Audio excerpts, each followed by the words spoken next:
evening and welcome to Just the News. I'm Faye D'Souza. Let's get straight to it. We're going to start by giving you an update on all of the decisions being made in India to do with the new variant of COVID that has been detected. To begin with, the DGCA has postponed the resumption of international flights indefinitely in the view of the new variant. Now, you'll remember in March last year, the government suspended all international flights, after which there were only the Bombay Bharat mission flights, which were bubble flights between specific countries that were actually being operated.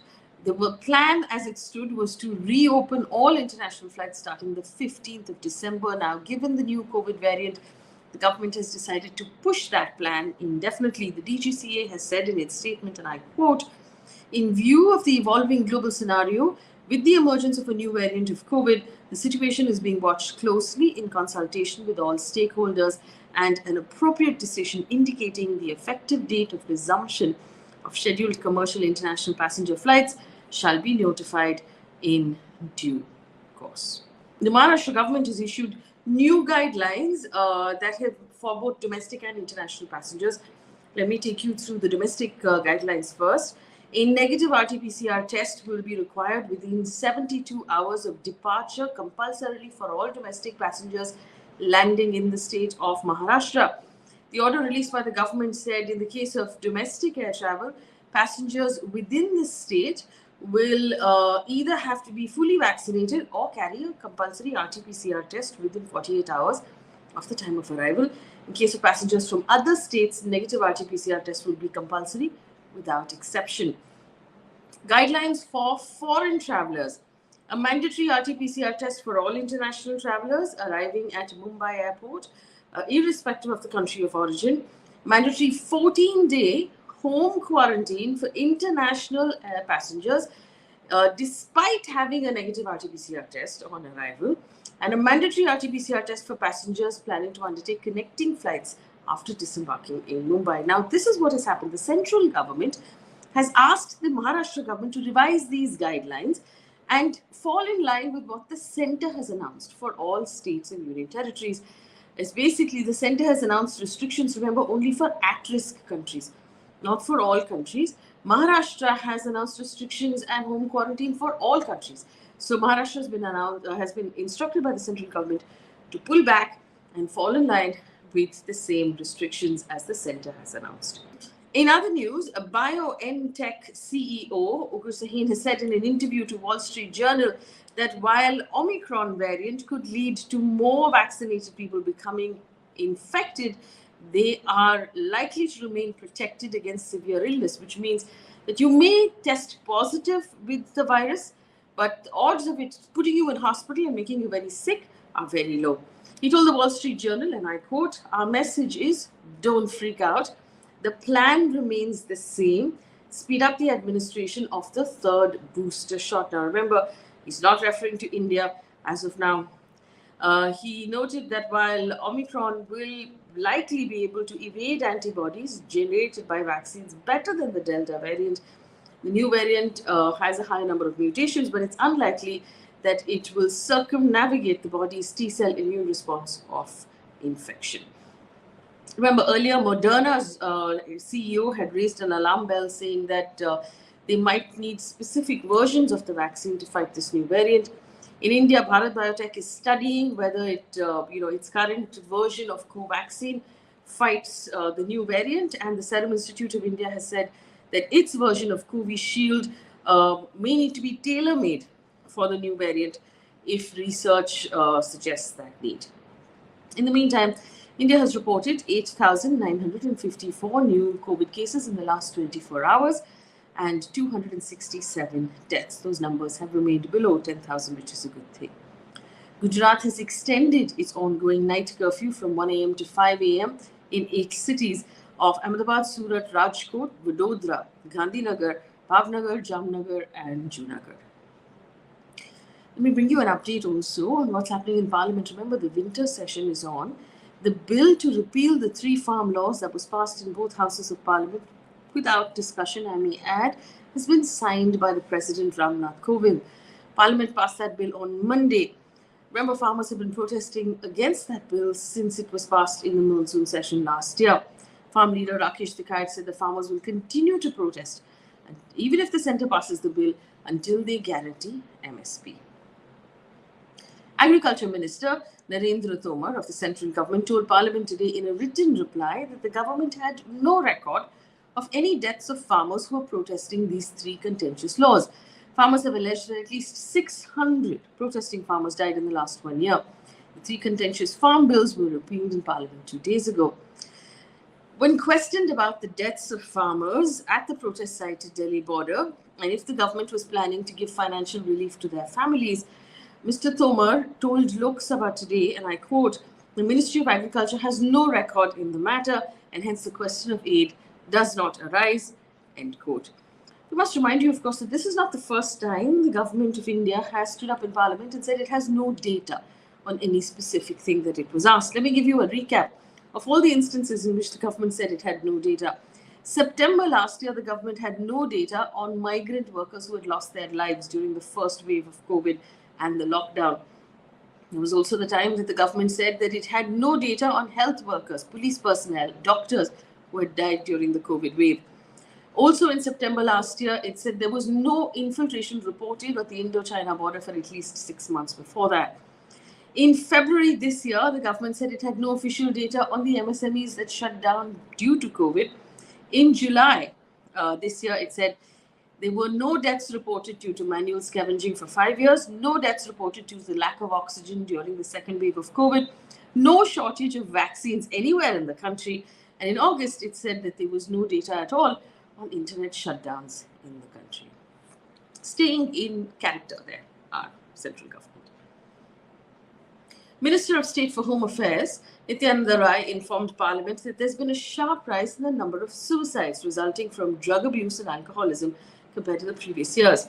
This is according to the data of the National Crimes Records Bureau, or the NCRB.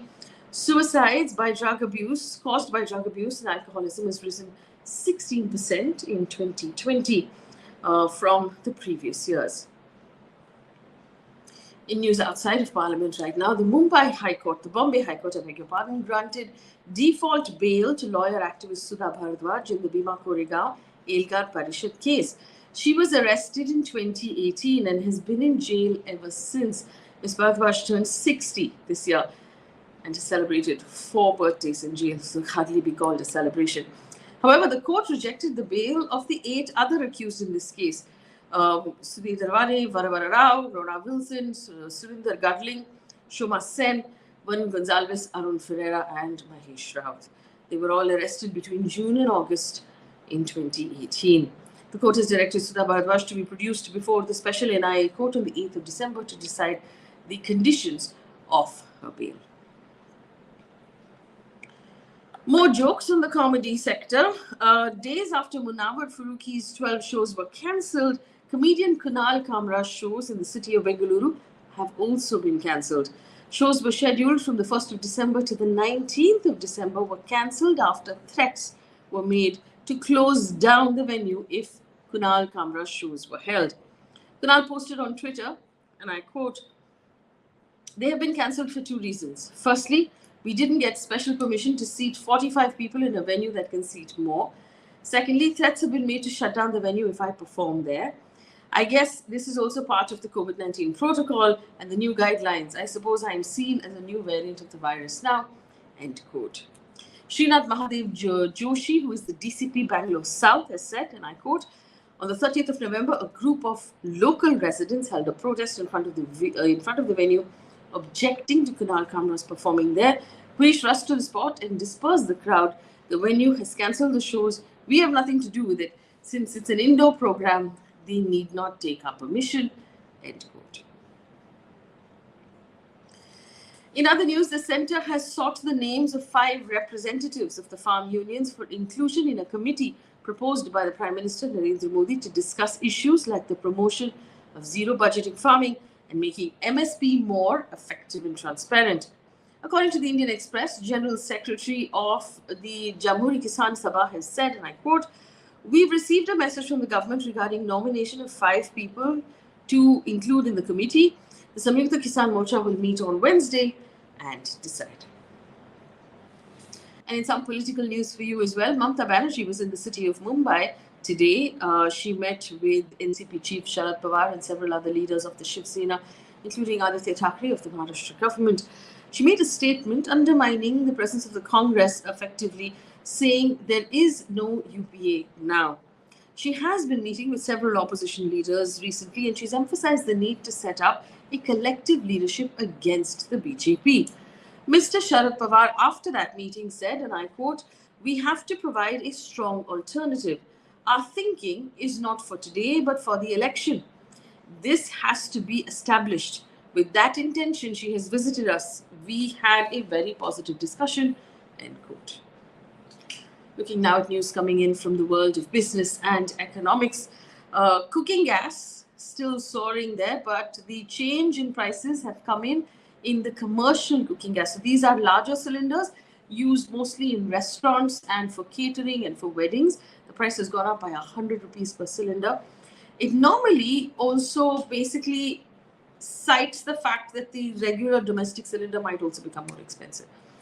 So the prices of the commercial cooking gas was increased by 100 rupees from the 1st of December.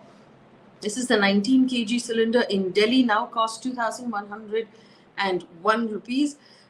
In Mumbai, Kolkata, Chennai, all of it past 2,000 now safely. Chennai is among the highest with 2,234. Domestic cylinder prices were hiked by 15 rupees in October this year. LPG prices are revised every month. In November, the hike was 266. In October, the hike was about a little over 43 rupees. In September, so a hike of 75 rupees. In the meantime, according to data released by the Finance Ministry, GST collection has crossed 1.3 lakh crore rupees for the second straight month. This is a good sign because it is an internal target for the Finance Ministry to collect more than 1 lakh crore rupees per month from GST. So 1.3 for 2 straight months is a good number. In a statement, the Finance Ministry said, and I quote, "GST revenues for November have been the second highest since the introduction of GST, second only to that in April 2021, which related to year-end activities, higher than last month's collection, which also included the impact of returns filed quarterly." This is very much in line with the trend of economic recovery. So the central government and the Finance Ministry suggesting that this uptick of GST basically signs the fact that our economy is recovering as well. News coming in right now from across the world. NATO's Secretary General has warned Russia that another Russian invasion of Ukraine would carry what they called a high price. NATO is an international alliance that consists of 30 member states from North America and Europe. The NATO Secretary General has said, and I quote, "Any future Russian aggression against Ukraine would come at a high price and have serious political and economic consequences for Russia." A quick update from the world of sports. PV Sindhu and Srikanth registered straight game victories in their respective men's and women's and men's singles campaigns at the season ending of the Badminton World Federation World Tour Finals. PV Sindhu won against her counterpart in Denmark, and Kidambi Srikanth won against the French contender. Meanwhile, Lakshya Sen will face Olympic champion and Danish player Victor Axelsen in his next match. Remember, we have on our YouTube page an update on the latest variant of COVID and all the moves that are happening across the world and in India about it. All the information is in one place. Do take a look at it. I hope you enjoy that as well and find it informative.